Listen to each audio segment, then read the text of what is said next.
वत्स record जो कि एक हरियाणवी विवादित चैनल है, इस पर अभी कुछ दिनों पहले एक गाना आया था मटक मटक, जो कि काफ़ी विवादों में भी रहा। और उस गाने में सपना चौधरी के साथ खेसारी यादव ने डांस किया था और विश्वजीत चौधरी ने आवाज़ दिया था। खैर, हरियाणवी इंडस्ट्री में विश्वजीत चौधरी को लोग कितना मानते हैं, इसका अंदाज़ा आप मटक मटक के व्यूज़ से लगा सकते हैं, क्योंकि जब से खेसारी यादव के फैंस ने मटक मटक को देखना कम किया, वो 13 मिलियन पर ही अटका है। लगता है पैरालिसिस हो गया है उसको। अब इसने क्या किया है कि हाल ही में अपने कम्युनिटी में एक पोस्ट शेयर किया है वत्स रिकॉर्ड ने, जिसमें उसने कैप्शन डाला है, कैसे हो दोस्तों, अगला सॉन्ग बहुत जल्द आ रहा है आप लोगों के बीच में।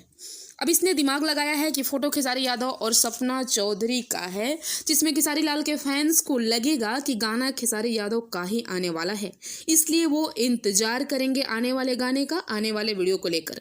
और आप कमेंट भी देख सकते हैं कि कितने कमेंट्स है खेसारी यादव के फैंस के, और वो कितने एक्साइटेड हो गए हैं इस पोस्ट को देखकर।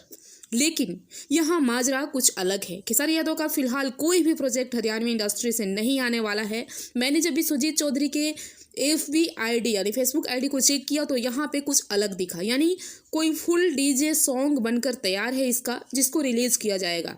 तो सोचिए, बेचारे खेसारी यादव के फैंस कितना बेवकूफ़ समझता है वत्स रिकॉर्ड इनके फैंस को। मिलते हैं नेक्स्ट वीडियो में।